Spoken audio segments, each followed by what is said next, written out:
This is the Redmi A3, and I must say, if you are in the market of getting a budget-friendly device, then the Redmi A3 might just be the one. Here's why. But before that, kindly click on that like button so that more people can get to see this video, and that subscribe button as well. Thank you, and let's get started.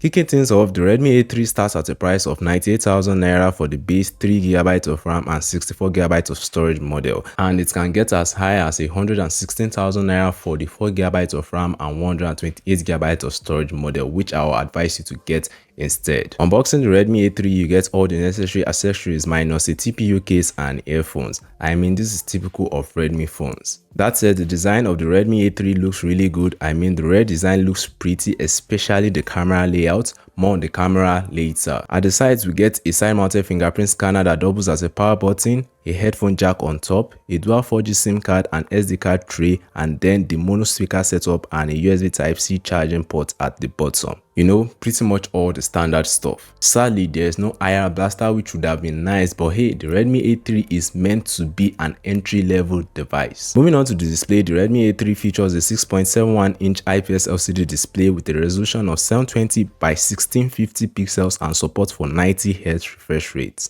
It is a nice display, however, I would have loved if it had a hole punch cutout on top instead of this water drop notch. The bezel at the bottom is also very large. That said, it is still an okay display for basic social media and content consumption needs. However, it isn't the best for outdoor use as it can only get up to 480 nits in brightness. The Redmi A3 runs on Android 14 Go edition with MIUI 14 skin on top of it. It isn't the full MIUI experience, meaning it lacks some fan favorite features like second space, split screen multitasking, and others. As for software updates, well, Redmi is providing them, so once you get the device and you activate it, kindly update it to get the latest features. The Redmi A3 runs on the MediaTek Helio G36 chipset. It is a common chipset for devices at this price range because it performs fairly well. Gaming on the Redmi A3 is possible. You also get 3 or 4GB of RAM and 64 or 128GB of storage. As I said earlier, I advise you to go for the higher storage variant as you get the best experience out of those ones. Powering the Redmi A3 is a 5000 mAh battery that can last you through the entire day.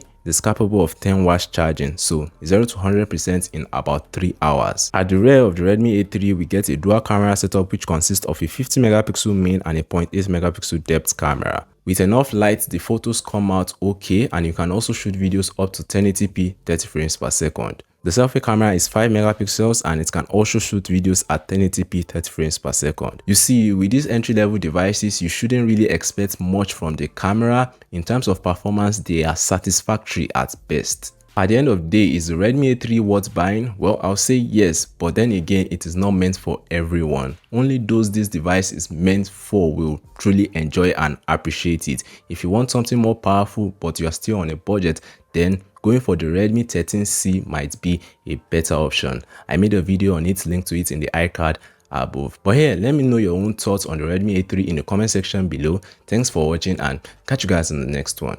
Peace.